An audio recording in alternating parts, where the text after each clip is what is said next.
Bueno, hermanos, bienvenidos nuevamente a nuestro estudio de la serie que estamos iniciando. Iniciamos la semana pasada con el Jesús no conocido. Estamos ya no basándonos en un libro en especial, como habíamos venido haciendo hasta ahora, que teníamos alguno de los libros de la Biblia, versículos por versículo. Ahora estamos centrados en la vida y en el ministerio de Jesús.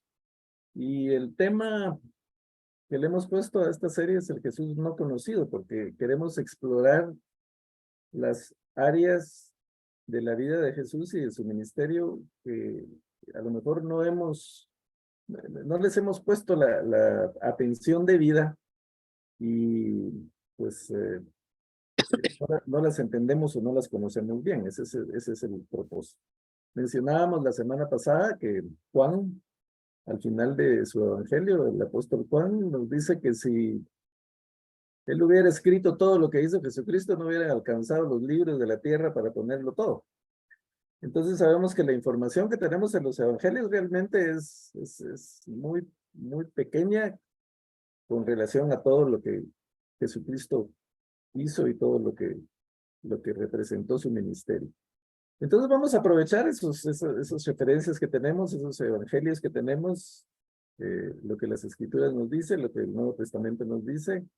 El Antiguo Testamento, todo el Antiguo Testamento tiene que ver con Jesucristo, porque era como la preparación de la venida de Jesucristo, el anuncio de Jesucristo por medio de los profetas. Todas las historias que nos pueden parecer en alguna ocasión, tal vez aventuras del Antiguo Testamento, están preparando la venida del Mesías.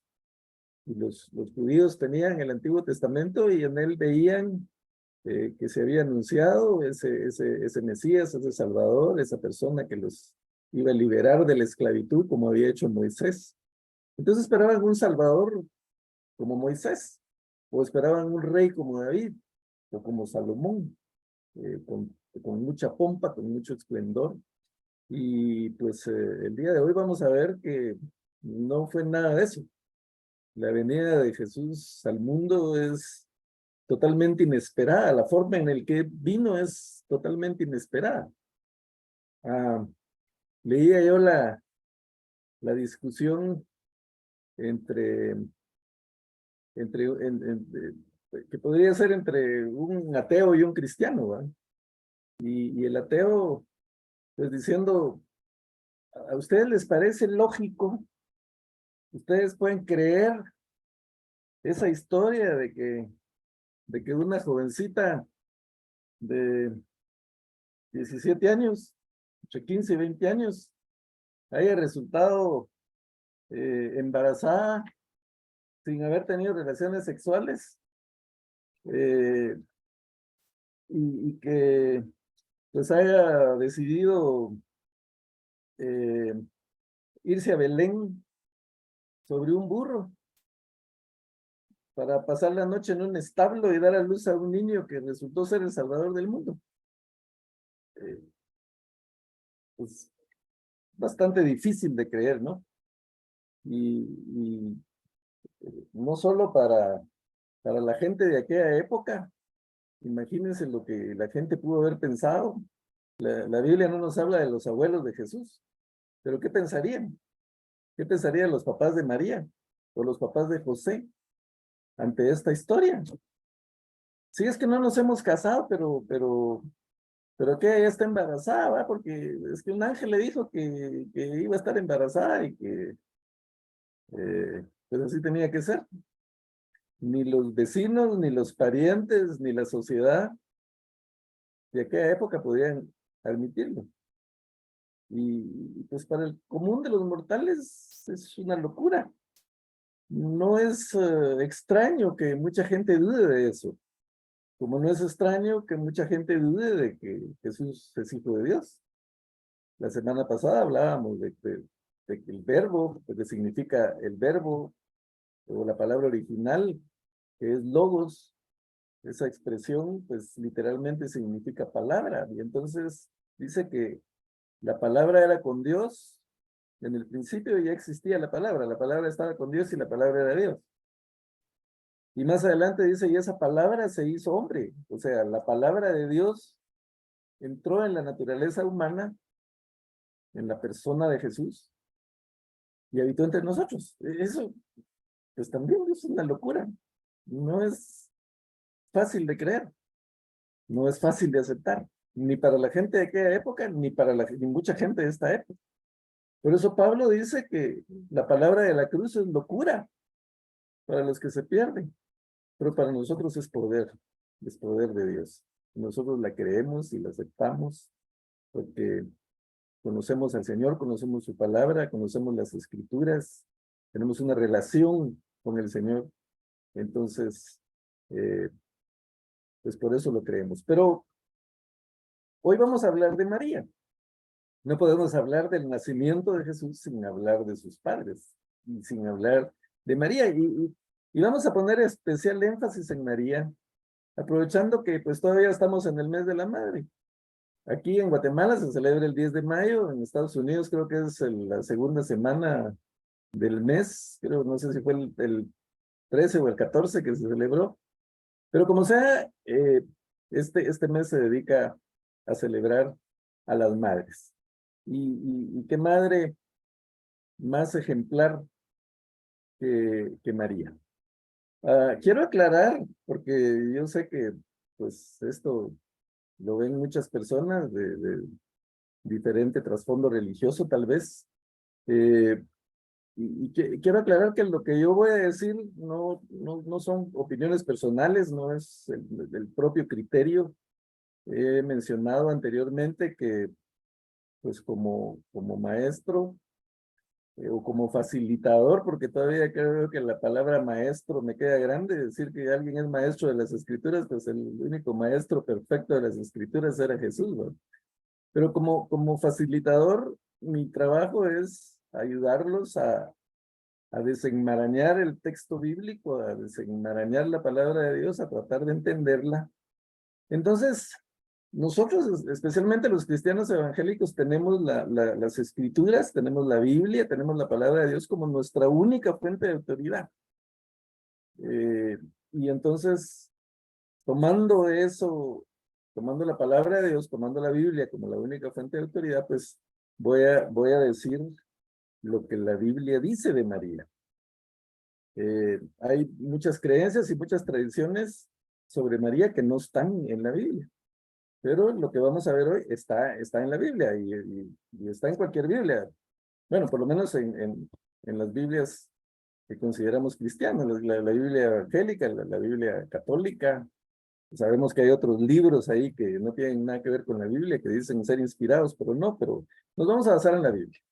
Y con base en eso, pues vamos a hablar de María. Con mucho respeto, para nosotros, María, como la Madre de Dios, es alguien que merece nuestro respeto y nuestra admiración, y que es un ejemplo para nosotros, para las madres, pero para los padres en general. Entonces, vamos sobre esa base y haciendo esa aclaración, pues vamos a empezar a hablar de la venida de Jesús al mundo. Una venida extraña, una venida que no es algo común ni algo normal, sino pues algo totalmente desconcertante para cualquiera. Entonces aquí está pues el título del estudio de hoy, una madre ejemplar, que como ya dijimos es para nosotros María. Entonces voy a pedir que alguien me lea los primeros versículos de Lucas capítulo 1, 26 al 30. Por favor, si los pueden ver en pantalla.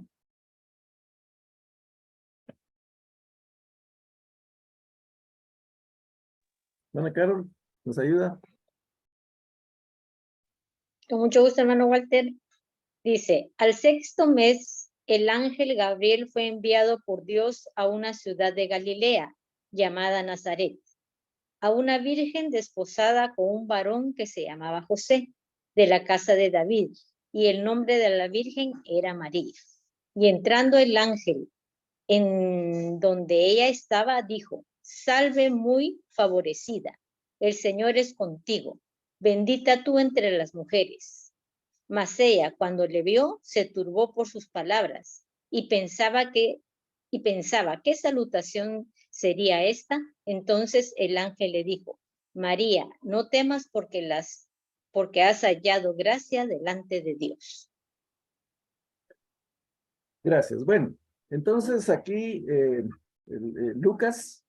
Lucas, como mencionamos anteriormente, es el único de los escritores que no era judío, era gentil. Es un médico, por lo que sabemos, y un investigador. Lucas inicia su evangelio diciendo que se ha dedicado a recolectar información, está dirigido a un tal Teófilo, eh, y Lucas dice que se ha dedicado a recolectar información y poner en orden las cosas que se saben de Jesús. Entonces, entendemos que Lucas entrevistó a muchas personas y una de sus principales fuentes tuvo que haber sido María, porque solo María pudo relatarle pues cómo fue el nacimiento de Jesús. Ella pues era la que había pasado por todo eso. Y aquí pues Lucas empieza diciéndonos en el sexto mes. ¿Al sexto mes de qué? Bueno, anteriormente en el capítulo 1, Lucas empieza hablando del nacimiento de Juan el Bautista. Él relata que pues, Juan el Bautista fue otro milagro, fue el hijo de Zacarías y Elizabeth. Elizabeth era anciana, bueno, ambos eran ancianos y ella era estéril y no podía tener hijos. Y el ángel les anuncia que van a tener un hijo. Zacarías duda y por haber dudado se queda mudo hasta que pues su esposa queda embarazada y concibe. Eso fue 6 meses antes de que el ángel se presentara con María. Entonces Juan el Bautista es 6 meses mayor que Jesús. Juan el Bautista nació 6 meses antes, considerando que ambos embarazos fueron normales de 9 meses, ¿verdad? Pero entonces, por eso aquí empieza diciendo que fue en el sexto mes. Aclaro esto porque vamos a hablar más adelante de Elizabeth. Entonces, tenemos el preámbulo. No podemos leer toda la historia, hermanos, ustedes la conocen y pues yo los invito a que pues lean completo el capítulo 1 de Lucas y lo que vamos a ver aquí, porque así le vamos dando continuidad a lo que estamos estudiando. Pero bueno, al sexto mes de que había anunciado Elizabeth y a su esposo que iban a ser padres, ese ángel fue enviado por Dios a una ciudad de Galilea llamada Nazaret. La semana pasada vimos un video que parece que no se vio muy bien, yo lo mandé después por chat, en donde hay dos discípulos que están platicando y uno le dice al otro que pues el Cristo vino de Nazaret. Y le dice, de Nazaret puede salir algo bueno, porque Nazaret estaba en el límite, en el límite de Israel, y estaba muy pegado a los gentiles. Entonces los gentiles eran despreciados por los judíos, y entonces los de Nazaret, por ser fronterizo, aparte que era un pueblo insignificante, no aparece en el Antiguo Testamento. No se menciona Nazaret en el Antiguo Testamento. Los grandes historiadores como Josefo tampoco lo mencionan, lo que quiere decir que no tenía importancia. Era un pueblo insignificante. Eh, y Galilea, pues se le llamaba la Galilea de los gentiles, justamente porque estaba a la par de frontera con los gentiles. Entonces, pues era algo despectivo. Entonces, no, no se podía esperar que de Nazaret, eh, pues, viniera Jesús. Pero ahí estaba María, ahí estaba en Nazaret, una virgen desposada con un varón que se llamaba José de la casa de David, y el nombre de la virgen era María. Hay algunas algunos programas de televisión, de esos de Discovery Channel y todo, que a veces comentan cosas de la Biblia y cuando uno los ve, dice, pues si ni siquiera han leído la Biblia, ¿por qué están metiéndose a decir cosas? Porque dicen que pues, María realmente no era una virgen, sino que la palabra que se usa ahí se puede traducir como doncella, entonces que realmente pues, está diciendo que era una jovencita. Pero eso lo vemos más adelante cuando María dice, yo no conozco varón. Ella confirma que es una virgen. Pero, pues, como decimos a veces, hay gente que comenta cosas sin tener el conocimiento completo. Pero bueno, era una virgen desposada. ¿Qué significa desposada? Bueno, en la tradición judía, pues se daban varias etapas para la unión matrimonial. La primera era como que un arreglo, una especie de pacto entre los padres. Los padres se ponían de acuerdo y decían, bueno, casemos a nuestros hijos.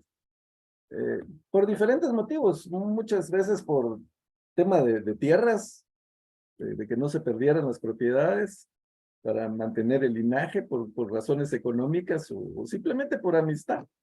Y entonces decían, bueno, que se casen nuestros hijos. Y muchas veces ese arreglo entre los padres se hacía antes de que nacieran los hijos.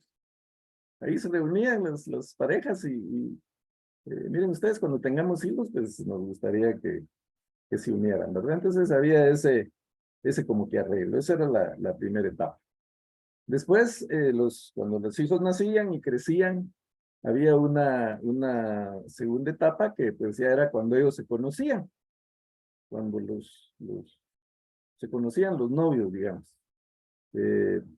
Podía ser que pues, los padres se visitaran y ahí pues los muchachos pues se conocían ya cuando estaban más o menos en edad de casarse. Dijimos al principio que María tiene que haber tenido unos 17 años, estaba entre los 15 y los 20 años, o sea, era muy jovencita, José por el estilo andaba en esa edad, pues a esa edad pues ya se habían conocido y entonces era el desposorio, que es algo como el compromiso matrimonial ahora, ¿verdad? Cuando el muchacho va a pedir a la muchacha con los padres o le va a dar el anillo, entonces ese era el desposorio. Pero en aquella época eso era algo formal, era algo que no se podía romper. Para romperlo había que divorciarse. O sea, no estaban unidos físicamente como pareja, no vivían bajo el mismo techo, pero ya estaban desposados, como que si ya estuvieran casados. Entonces, para romper ese compromiso, pues prácticamente tenía que haber un divorcio. Era un compromiso serio. Entonces, María y José ya habían pasado por ese proceso de desposorio. Entonces nos dice aquí, pues el nombre de la Virgen era María, y entrando el ángel en donde ella estaba, le dijo, salve, muy favorecida. El Señor es contigo, bendita tú entre las mujeres. Hay algunas versiones, y seguramente ustedes han oído, que dice, Dios te salve María, y llena eres de gracia. Aquí dice muy favorecida. Ambas traducciones son correctas, porque recordemos que la gracia es un favor inmerecido que nosotros recibimos. Entonces, el decir muy favorecida es como decir que has recibido mucha gracia, y esa gracia pues te ha llenado. Ambas traducciones son correctas. El problema es que la de llena eres de gracia se puede malinterpretar, porque podemos pensar que como María está llena de gracia, puede repartir esa gracia. Y el único que reparte la gracia es Jesucristo. Leíamos en el pasaje de la semana pasada que dice, lleno de gracia y verdad. Jesús sí está lleno de gracia, es su naturaleza, y Él nos reparte esa gracia. De hecho, mencionábamos también la semana pasada que la diferencia fundamental del cristianismo con todas las demás religiones es la gracia. Solo el cristianismo se basa en la gracia de Cristo Jesús, que nos mostró al dar su vida en la cruz del Calvario para que nosotros tuviéramos perdón de pecados. Un regalo que nosotros no merecemos.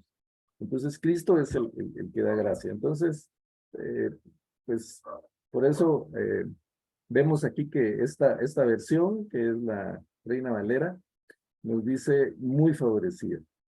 El Señor es contigo. Eso pues no necesita mayor explicación.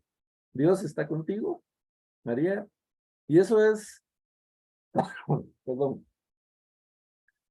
eso es, pues el ángel le está como que tranquilizando a María, porque imaginémonos a esta muchachita ahí en la sala de su casa, en la cocina, qué sé yo, donde de repente se le aparece un ángel. La Biblia no nos describe exactamente cómo son los ángeles, pero asumimos que la presencia de un ángel pues tiene que ser algo eh, pues, extraño y que puede hasta incluir temor, el temor a lo desconocido.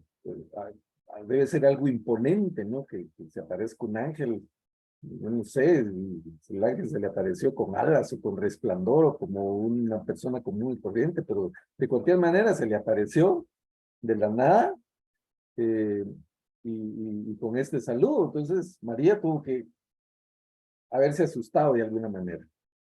Y entonces dice, ella cuando lo vio se asustó primero por la presencia del ángel y segundo por las palabras. Y María piensa, ¿y esto qué es? ¿Qué clase de saludo es esta? ¿Qué está pasando? ¿Quién es esta persona?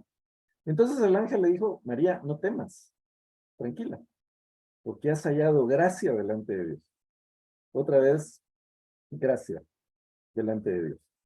Entonces, qué bendición para María, ¿verdad? Porque le dice bendita, bendita entre las mujeres. No le dice bendita sobre las mujeres, le dice bendita entre las mujeres. Y le dice llena de gracia, le dice muy favorecida. Nos gustaría a nosotros que se nos dijera eso. Bueno, les tengo noticias. El apóstol Pablo nos lo dice en Efesios, a nosotros también. Dice Efesios capítulo 1, bendito sea el Dios y Padre de nuestro Señor Jesucristo, que nos bendijo con toda bendición espiritual en los lugares celestiales en Cristo, según nos escogió en Él antes de la fundación del mundo, para que fuésemos santos y sin mancha delante de Él, en amor, habiéndonos predestinado para ser adoptados hijos suyos por medio de Jesucristo, según el puro afecto de su voluntad, para alabanza de la gloria de su gracia, con la cual nos hizo aceptos en el amado, en quien tenemos redención por su sangre, el perdón de pecados, según las riquezas de su gracia. Entonces, esa gracia de la que se habla, de hecho, la palabra que se utiliza aquí en Lucas, charis, es la misma que se usa en Efesios y significa gracia. Entonces el Señor pues también nos ha llenado a nosotros con su gracia, también Él nos ha dado toda bendición, dice aquí, no da límites. Dice nuestro Señor Jesucristo que nos bendijo con toda bendición espiritual. Entonces, hermanos, eh, pues agradecemos a Dios por esa gracia, porque Él no hace acepción de personas, porque Él reparte su gracia y bendice a todos por igual. Entonces, María se turbó por sus palabras, pensaba qué clase de salutación sería esa, y entonces el ángel la tranquiliza y le dice, no temas, no temas, el Señor está contigo, has hallado gracia delante de Dios. Imaginémonos a María, imaginemos esta jovencita ahí asustada, tímida, eh, y pues como dice aquí, preocupada, turbada, eh, desconcertada, temerosa tal vez. Dice, mas ella cuando le vio se turbó por sus palabras y pensaba que esa salutación sería esa. Entonces el ángel le dice, María, no temas, porque esa hallado gracia delante de Dios, lo que vimos anteriormente. Y ahora dice, concebirás en tu vientre y darás a luz un hijo y llamarás su nombre Jesús. Este será grande y será llamado Hijo del Altísimo. Y el Señor Dios le dará el trono de David su padre. y reinará sobre la casa de Jacob para siempre, y su reino no tendrá fin. Aquí tenemos otras referencias, no vamos a ir a todas las referencias por cuestiones de tiempo, pero ustedes pueden ver después Mateo 1:21, y Isaías capítulo 9, con donde dice, porque un niño nos es nacido, hijo nos es dado, y el principado será sobre su hombro, y otra vez dice esto de que su reino no tendrá fin. Vamos a ir a eso, pero para ir por partes, yo les pregunto a ustedes, ¿creen que María entendió lo que estaba pasando? Esta jovencita de 16, 17 años pudo entender, ¿cómo así concebirás en tu vientre y darás a luz un hijo y llamarás su nombre Jesús? Bueno, Jesús, no sé qué tanto le dijo, porque Jesús es la traducción de Yeshua, eh, y pues como en la actualidad, en aquella época había muchos Jesuses, era un nombre común, como ahora, ¿verdad? Uno de los albañiles que construyó mi primera casa se llamaba Don Chus, un maestro de obras que trabajaba con Rudy. Y por todos lados podemos encontrar Chuses. Jesús era un nombre común. Hasta en eso, Dios no escogió un nombre así pomposo, ¿verdad? Como Walter, no, sino que escogió un nombre común, Jesús. Chus. Pues, vale, le vas a llamar Chus, le dijo a María. Pero le aclara, este será grande y será llamado Hijo del Altísimo. Y el Señor Dios le dará el trono a David su padre y reinará sobre la casa de Jacob para siempre y su reino no tendrá fin. ¿Cómo así? Eh, las mujercitas en la cultura judía no tenían mucho acceso a la educación, no tenían mucho acceso a las Sagradas Escrituras, más los hombres. Pero yo creo que María tuvo que haber oído en algún lugar algo de lo de Isaías. O sea, todos los judíos comentaban y esperaban con ansias la venida del Mesías. Entonces, ese era algo común en las sinagogas, pues se leían las escrituras, se leía el Nuevo Testamento, se leían las profecías. Entonces, pues obviamente todos esperaban a Jesús y María tuvo que estar enterada de eso. Pero que haya entendido, hermanos, no lo entendemos nosotros ahora cómo sucedió exactamente. María no podía entenderlo. Ella se turbó totalmente. Y le dice el ángel que va a tener el trono de David y que iba a reinar para siempre y que su reino no tendría fin. Ahí podríamos analizar las escrituras y vemos que pues esto surgió de aquella oportunidad que relata el libro de Samuel donde David, sabemos que David tuvo una vida tormentosa y de guerra y perseguido y lo trataban de matar y lleno de enemigos, pero llegó un momento en que el Señor le dio paz. Relata el libro de Samuel que David llegó un momento en que ya estaba tranquilo como rey en su lujoso palacio hecho de cedro, de caoba, no sé, de maderas preciosas. Sus enemigos más bien le regalaban cosas, le mandaban madera y le mandaban cosas para sus construcciones. Y entonces él toma el arca del pacto, que significaba la presencia de Dios, porque sabemos que cuando el pueblo andaba en el desierto, pues ahí en el tabernáculo que habían construido, estaba en un lugar especial que se llamaba el lugar santísimo, estaba el arca del pacto. Y en esa arca literalmente descendía el Shekinah, la nube que era la presencia de Dios. Entonces, pues no podemos contar toda la historia, otra vez busquémosla en Samuel, pero cuando David empieza ya a derrotar a todos sus enemigos, pues lo primero que hace es llevarse el arca del pacto para Jerusalén, para su palacio, porque eso pues, significaba la presencia de Dios y de alguna manera pues significaba el centro de la vida religiosa del pueblo estaba en Jerusalén y el arca estaba en la casa en el palacio de David. Pero la tenía pues seguramente en un lugar especial, en una sala, en un recinto especial y tapada con cortinas. Pero David se pone a pensar, bueno, no es justo, dice David, que yo esté en este palacio, que yo tengo una casa tan maravillosa como la que tengo, que el Señor me ha dado, y que mi Dios esté entre cortinas. Que el arca del pacto que representa la presencia de Dios esté ahí en unas cortinitas, ¿no? Yo le voy a hacer a mi Dios un palacio también, como el mío, mejor que el mío, le voy a hacer casa. Y entonces llega el profeta y David le dice a Natán, mira, estoy pensando eso, y Natán le dice, pues haz con lo que piensas, haz de acuerdo a tu corazón. Y Natán se va, pero en la puerta Dios me agarra a Natán y le dice, no, regresa, dile que no, que yo no voy a dejar que me haga casa, porque él es un hombre de guerra. Ha derramado mucha sangre, entonces él no me puede hacer casa. Además, yo no necesito casa. La Biblia dice, el cielo es el trono de Dios y la tierra el estrado de sus pies. ¿Cómo van a necesitar casa? Entonces, sin embargo, dice, yo le voy a construir casa a David. Y cuando habla de construirle casa, no significa que Dios le iba a hacer otro palacio, sino casa como descendiente, como linaje. Entonces, le dice, dile que yo le voy a construir casa, que un hijo suyo va a reinar para siempre. Lo estoy resumiendo, no son exactamente las palabras, pero le dijo que de su linaje iba a haber un rey que iba a reinar para siempre.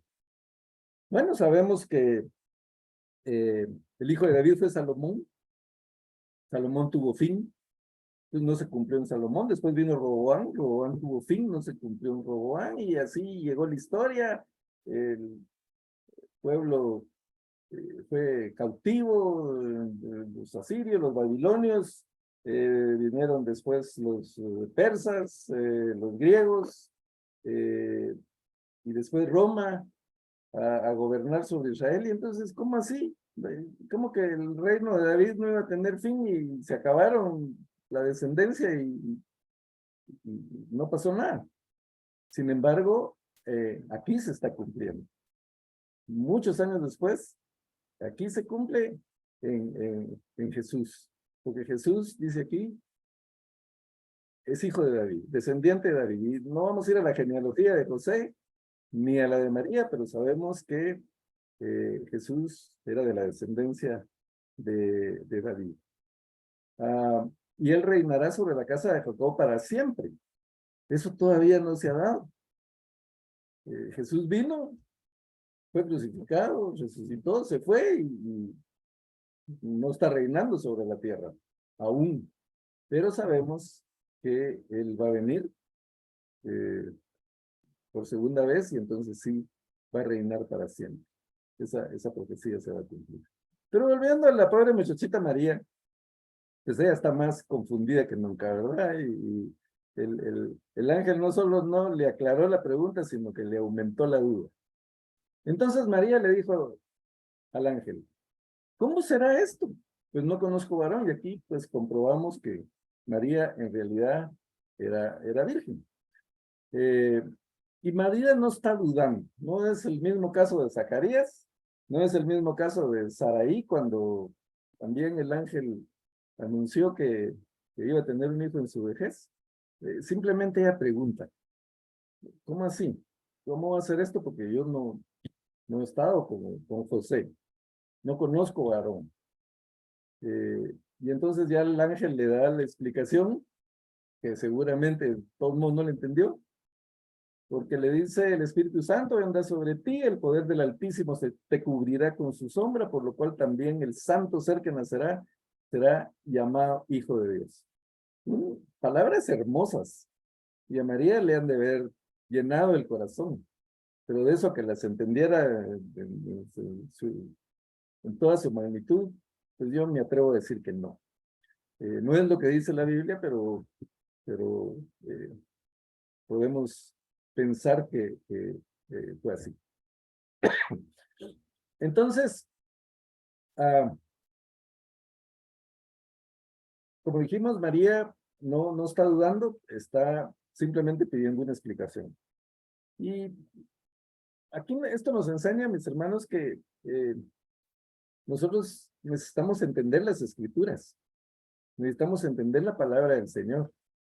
Necesitamos hacernos preguntas. ¿Esto cómo fue? ¿Y cómo así? Esto no me hace sentido, esto no me hace lógica. Y escarbar y estudiar e investigar. El Señor dijo, amarás al Señor con todo tu corazón, con toda tu alma y con toda tu mente. Yo menciono mucho eso porque a los cristianos se nos acusa de que creemos ciegamente, ¿verdad? Que no preguntamos.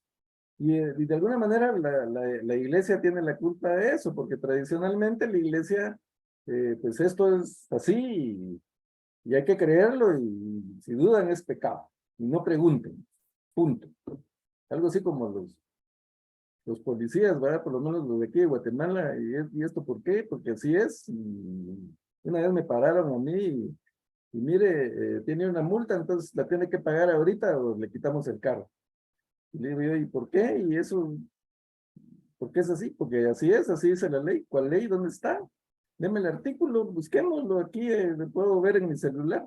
No, es que así es y así es el jefe, así me enseñaron a mí y punto, ¿verdad? No, ellos pues están entrenados para obedecer, no para estar preguntando y a veces ni para entender. Pero eso no es así con los cristianos. Nosotros necesitamos comprender, necesitamos preguntar, necesitamos investigar, necesitamos estar conscientes de lo que creemos, claros en lo que creemos. Dice que la fe es la certeza de lo que se espera, la convicción de lo que no se ve, y convicción es convencimiento.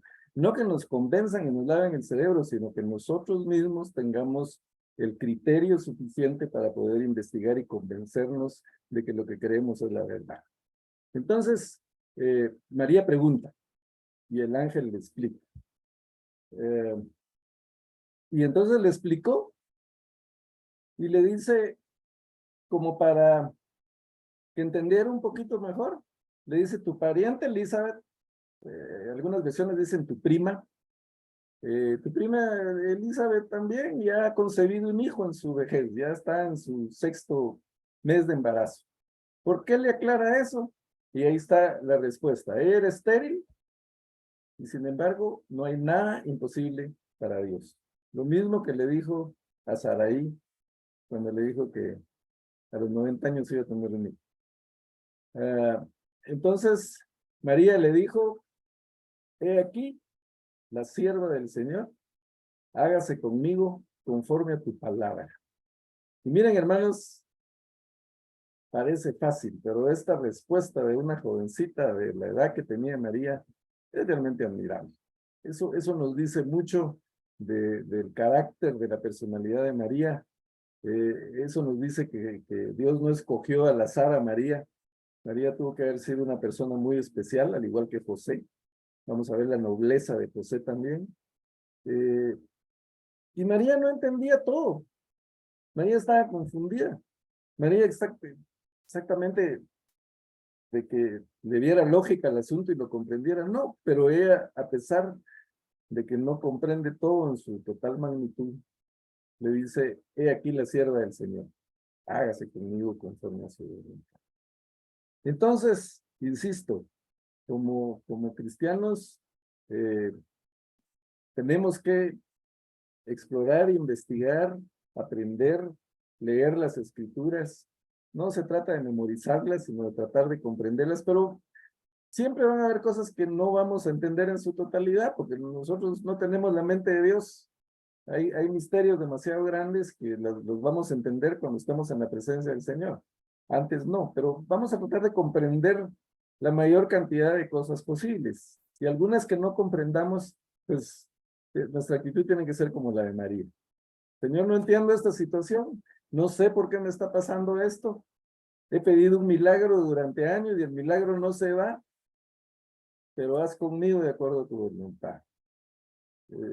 Hágase conmigo conforme a tu palabra. Es difícil, hermanos, es difícil aceptar ciertas circunstancias. A veces nosotros quisiéramos cambiar las cosas así. Y muchos se hacen cristianos porque piensan que la vida va a ser fácil. Bueno, ahora que soy cristiano, yo solo pido, ¿verdad? Me arrodillo, pido y todo lo que pidan se me va a conceder. Pero no funciona así. Si fuera así, todos serían cristianos, ¿verdad? Porque puros magos ahí pidiendo y recibiendo. Pero pedimos, tenemos que pedir, La Biblia nos insta a pedir, a orar, a ser persistentes en la oración, pero al final de cuentas lo que el Señor espera de nosotros es esa actitud, la actitud de María. Yo soy tu sierva, Señor. Hágase, he aquí la sierva del Señor, hágase conmigo conforme a tu voluntad. Y el ángel se fue de su presencia. Entonces volvemos al punto, porque estamos hablando de la vida de Jesús y de su ministerio. Jesús vino al mundo en una forma totalmente inusual, inesperada, desconcertante, vino lleno de humildad. Imagínense nacer en un pesebre. Estaba leyendo yo hace poco todo esto de la reina de Inglaterra, ¿verdad? Que decía que cuando la reina visitaba un país, eh, fuera de su reino, obviamente, digamos que la reina de Inglaterra iba a Estados Unidos, llevaba 2.500 toneladas de libras de equipaje, 2,5 toneladas de equipaje, 2 vestidos para cada ocasión, uno de negro por si se moría alguien, una tapa de cuero blanco para el inodoro, ¿va? Para no sentarse en cualquier cosa, sus joyas y todo lo que llevaba.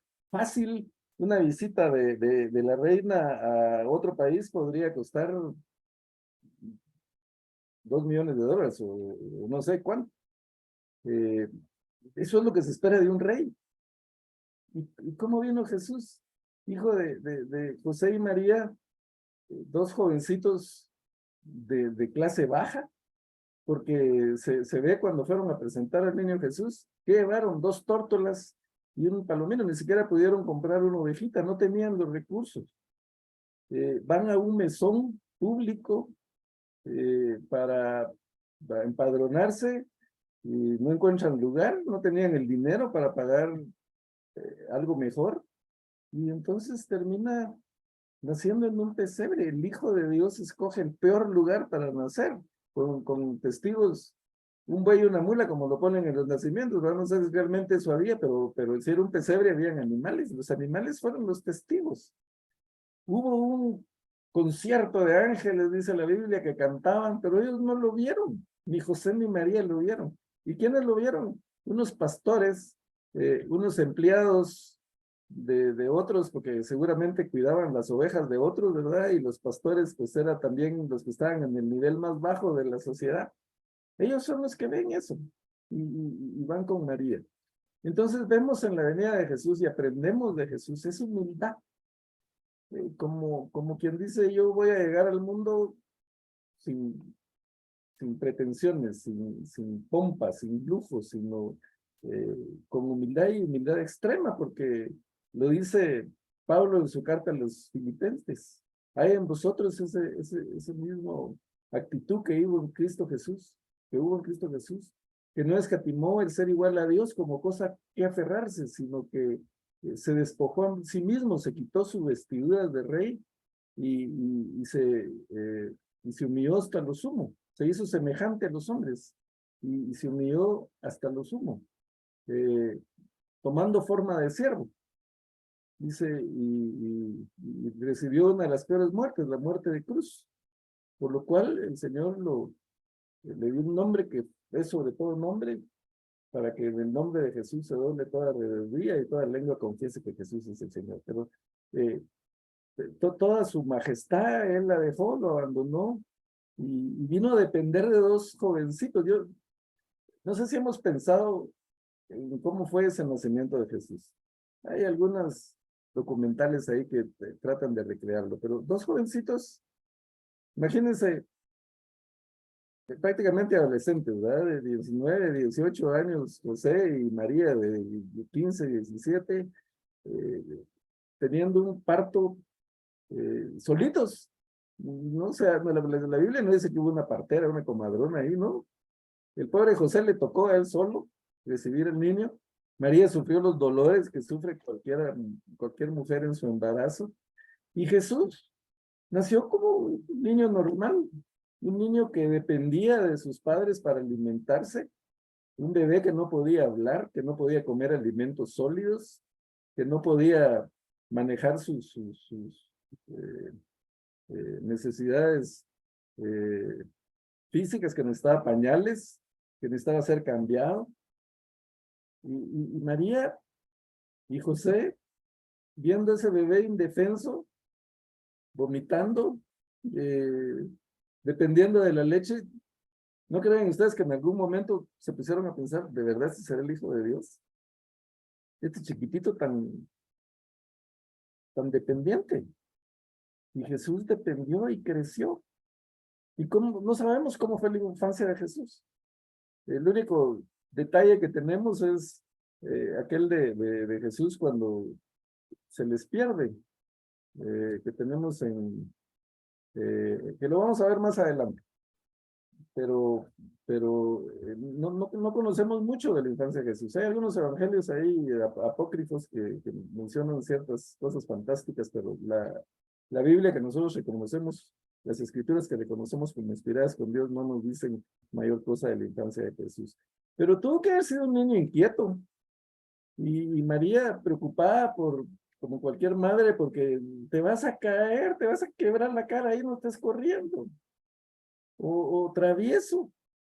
Era un ser humano como cualquiera.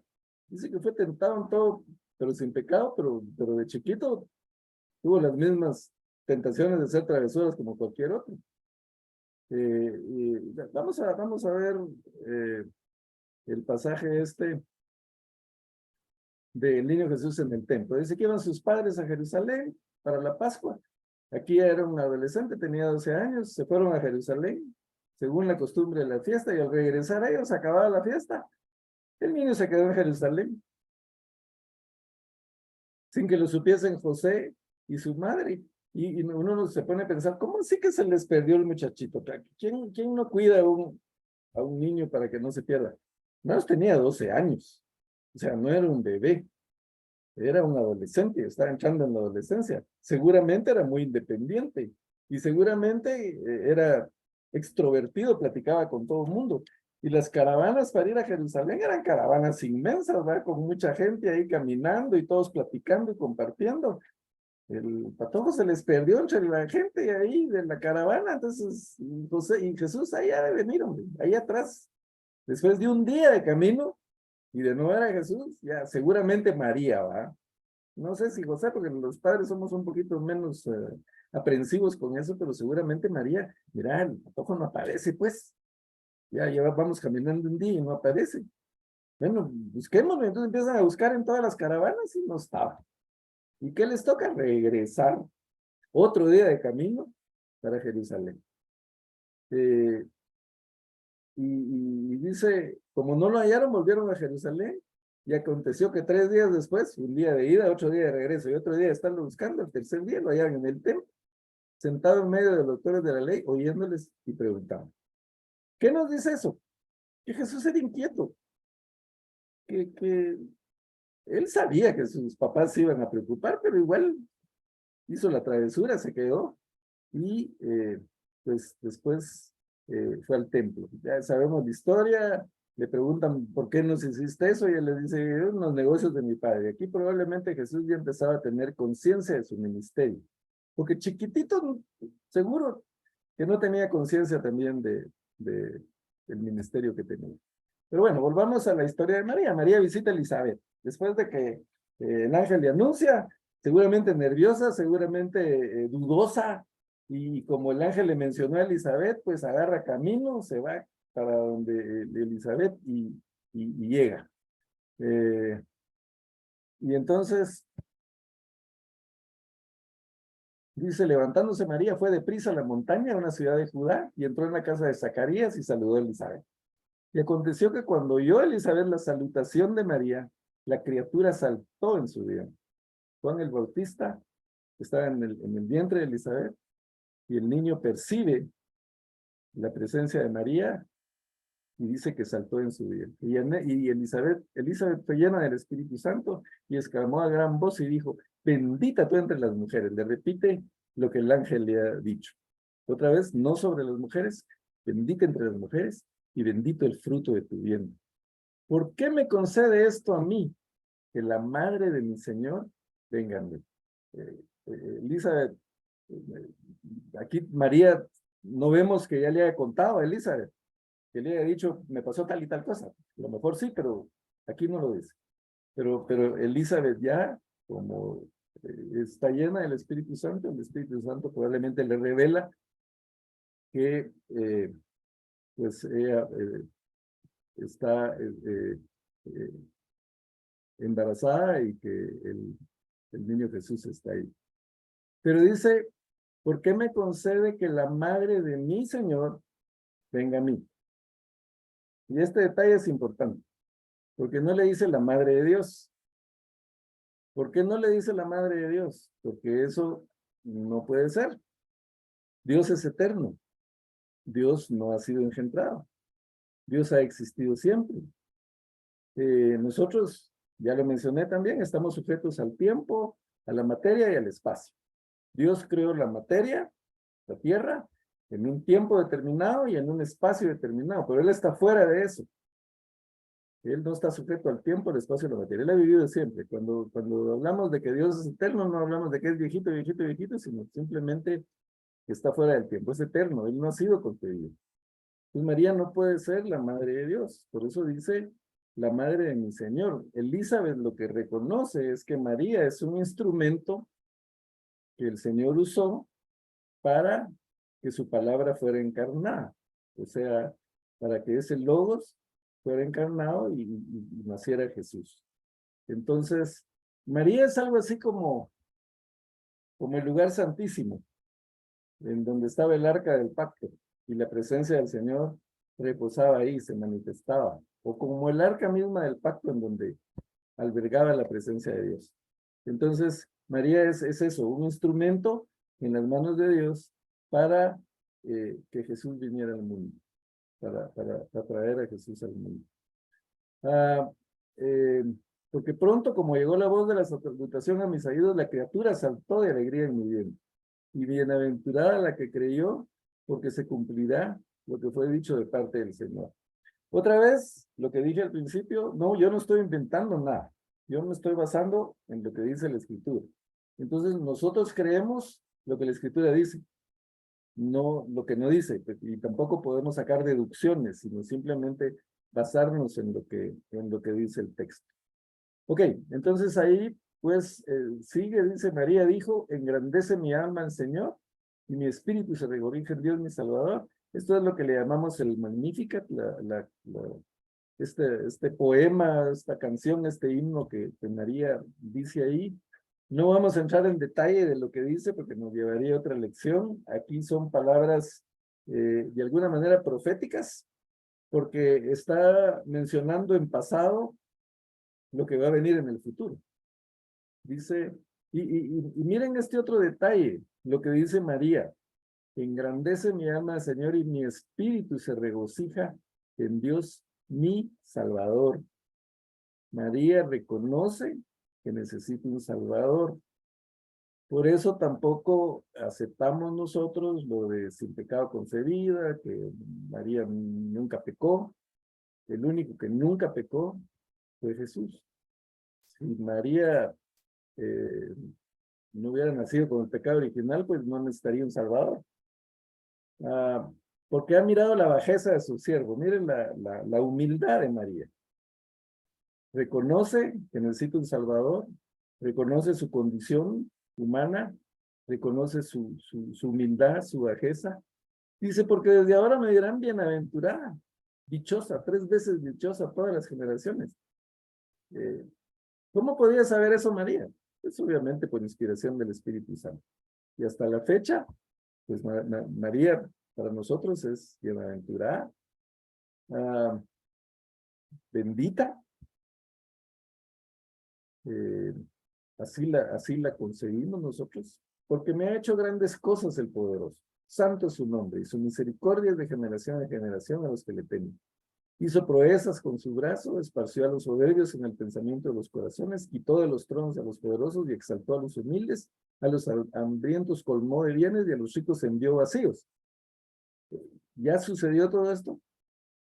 Pues no, siguen habiendo pobres, siguen habiendo ricos por encima de los pobres, siguen habiendo poderosos en los tronos, los humildes siguen humildes, no han sido exaltados todavía. socorrió a Israel su siervo, acordándose de la misericordia de la cual habló a nuestros padres para con Abraham y su descendencia para siempre. Y se quedó María con ella como 3 meses, después volvió a su casa. Bueno, vemos entonces, María está hablando en pasado, pero sin embargo, esto es una profecía que ya estaba, porque eso no se ha dado todavía, pero cuando Cristo Jesús reine, ya permanentemente, pues va a pasar todo esto que María está anunciando ahí. Y dice, se quedó María con ella como 3 meses, después volvió a su casa.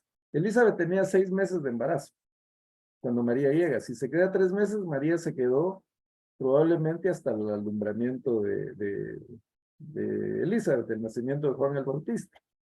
Probablemente hasta que nació, pero inmediatamente que nació, María se regresó a su casa.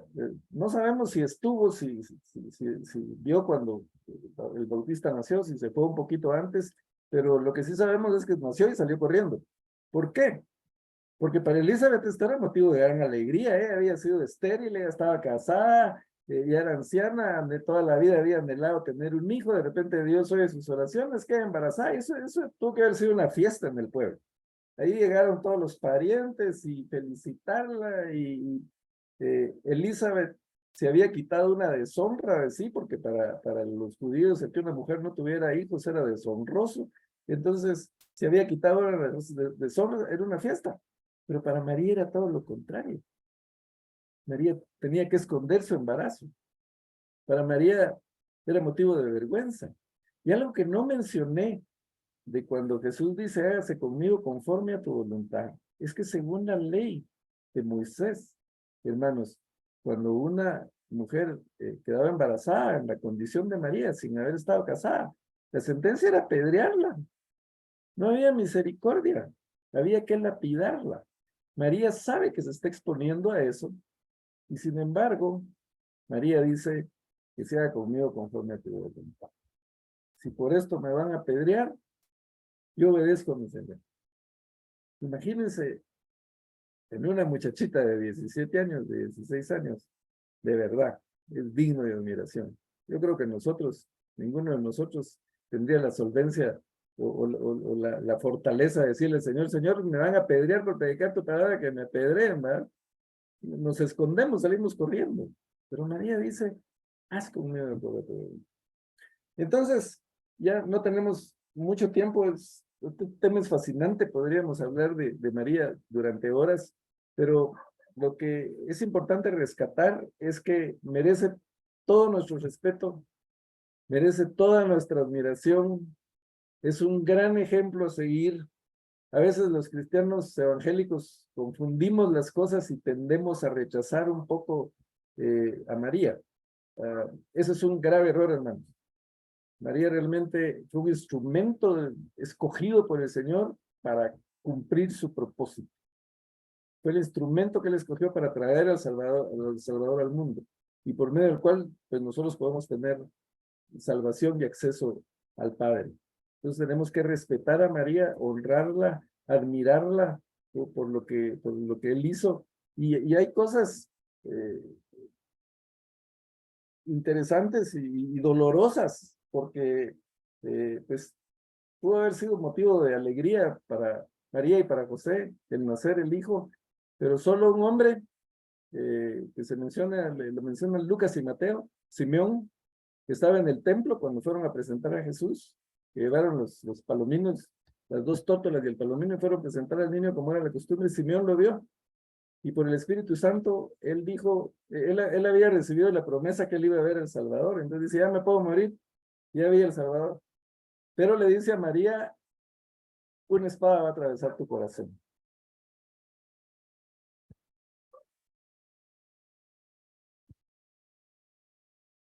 No tengo el pasaje aquí, pero le dice, una espada va a atravesar tu corazón.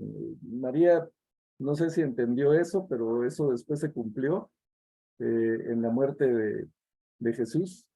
Eh, Normalmente cuando el Señor da una misión, un propósito, pues hay mucho alegría, mucho regocijo, pero también puede haber sufrimiento, puede haber dolor, pero de cualquier forma, pues estamos llamados a cumplir lo que el Señor quiere de nosotros. Entonces, esa parte es admirable de María, que ella estuvo dispuesta a arriesgar su vida, estuvo dispuesta a sufrir, estuvo dispuesta a pasar todas las penas que pasó. No sé si alguna vez tuvo que chicotear a Jesús, ¿verdad? Pero de alguna manera tuvo que establecer una disciplina. Y dice, aquí al final de este pasaje del niño Jesús en el templo, dice, y descendió con ellos y volvió a Nazaret y estaba sujeto a ellos. Yo no sé si por la regañada que le dieron por haberse perdido, pues ya Jesús aprendió la lección, pero él creció sujeto a sus padres. Entendemos que fue un niño obediente. Tal vez no fue el niño excepcional que ellos esperaban o totalmente diferente a los demás, pero estuvo sujeto a ello. Pero dice, su madre guardaba todas esas cosas en su corazón.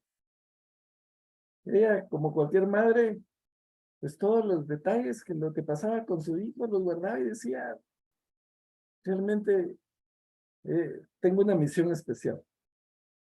Realmente estoy cuidando al Hijo de Dios. Por lo que dice la Biblia, que José en determinado momento desaparece. La última vez que se habla con José es este pasaje donde Jesús tenía 12 años. No se vuelve a saber de él. Probablemente José murió y María se quedó solita, cuidando al niño, con esa gran responsabilidad de cuidar al Hijo de Dios, de cuidar a ese niño que tenía un propósito para la humanidad. Hermanos, hermanas especialmente, nuestros hijos tienen un propósito. Dios tiene un propósito para ellos. Y nosotros somos instrumentos en las manos de Dios para que ese propósito se cumpla. El papel del padre, especialmente de la madre, es cumplir con ese propósito. Por eso la madre es tan exaltada, ¿va? El día del padre no le hacen tanta bulla como el día de la madre, pero la verdad es que la madre tiene un papel tan especial en la crianza de los hijos, como el caso de María. La Biblia no exalta tanto a José, a pesar de que, como dijimos, un hombre noble, un hombre que cuando se enteró del embarazo de su prometida, seguramente por los labios de ella, nadie más se lo pudo decir, lo que quiso fue abandonarla, pero no por maldad, sino para que le echaran la culpa a él. Este infeliz embarazó a la pobre patoja y se huyó. Eso era lo que José estaba persiguiendo, que dijeran de él, porque él la amaba. Pero también él recibe la visión del ángel en sueños. El ángel le dice, no huyas porque este hijo es del Espíritu Santo, y José también tiene la actitud de, ok, entonces obedezco al Señor, obedezco a la palabra del Señor. José y María, hermanos, ejemplos de obediencia para nosotros y dignos de nuestro respeto y admiración, y María guardando las cosas en su corazón. El último detalle, y lo que le profetiza Simeón a María, la crucifixión y muerte de Jesús. En la muerte de Jesús, imagínense a María viendo a su hijo en la cruz del Calvario. Estaba junto a la cruz de Jesús su madre, y la hermana de su madre, María, mujer de Cleofas, y María Magdalena. Cuando vio Jesús a su madre y al discípulo a quien él amaba, que estaba presente, estábamos hablando de Juan, ese discípulo que Jesús amaba, es el mismo Juan que está escribiendo esto. Dice, dijo a su madre, mujer, he ahí tu hijo. Después dijo al discípulo, he ahí tu madre. Y desde que ahora el discípulo la recibió en su casa. Cristo, viendo a su madre deshecha en llanto, seguramente desconsolada al pie de la cruz, viendo el sufrimiento de su hijo, viéndolo morir, con su corazón atravesado por el dolor. Y Jesús, en su agonía, piensa en su madre, se preocupa por su madre. ¿Con quién se va a quedar mi madre? ¿Quién la va a cuidar? Ahora que yo no estoy, ¿quién va a ser su amparo? Y ahí está Juan. Jesús amaba a Juan. Juan se había ganado la confianza de Jesús. Y entonces dice, en otras palabras le dice a Juan, ahí te encargo mi mamita. Eso es lo que vemos ahí. Mamá, ahí está Juan. Yo amo a Juan, tengo un cariño especial con Juan, tengo confianza en Juan. Ahí está él. Él va a hacer lo que yo ya no puedo hacer. Y a Juan le dice, ahí está mi madre. Ahí te encargo, mi madre. Y dice, desde aquella hora el discípulo la recibió en su casa. María se fue a vivir con Juan. Y Juan la cuidó seguramente hasta su muerte. Y vemos la actitud de Jesús, el ejemplo de hijo también. Y eso es un mensaje para los hijos. Ya cuando los papás están viejitos, hay que miren cómo salen, ¿verdad? Y si se enferman, pues ni modo, ya están viejitos, tienen que enfermar, hay que ver. Pero recordemos que la palabra dice: honra a tu padre y a tu madre si quieres tener largos días en la tierra. He visto hijos abandonar a sus padres. He visto hijos eh, prácticamente estar esperando que los viejos se mueran para recibir la herencia. Y no es así, mis hermanos. Nuestros padres han dado la vida por nosotros. Lo menos que podemos hacer es honrarlos, cuidarlos, velar por su salud, por su bienestar. Eh, y pues vemos también la actitud de Jesús y el dolor también de María, que pues como digo es digno de nuestra admiración. Muy bien, se nos acabó el tiempo, me pasé un poquito, podríamos seguir hablando de María, hay mucho que decir, hermanos, pero por lo menos yo quiero que quede claro que si en algún momento alguien consciente o inconscientemente ha hecho un poquito de menos a la Virgen María, es incorrecto, es antibíblico. Y como cristianos respetamos a María, respetamos a José, los admiramos, los amamos, seguimos su ejemplo y pues tal vez no tenemos la creencia de otras religiones en cuanto a lo que son, pero eh, pues es algo eh, muy significativo y muy importante para la fe cristiana evangélica. Muy bien, lo dejamos aquí entonces. La próxima semana vamos a hablar del bautismo de Jesús. Esperamos pues que nos acompañen ustedes también. Gracias por los que están aquí. Y pues como siempre, yo dejo algún espacio ahí por si hay dudas, comentarios. Pues este es el momento, hermanos.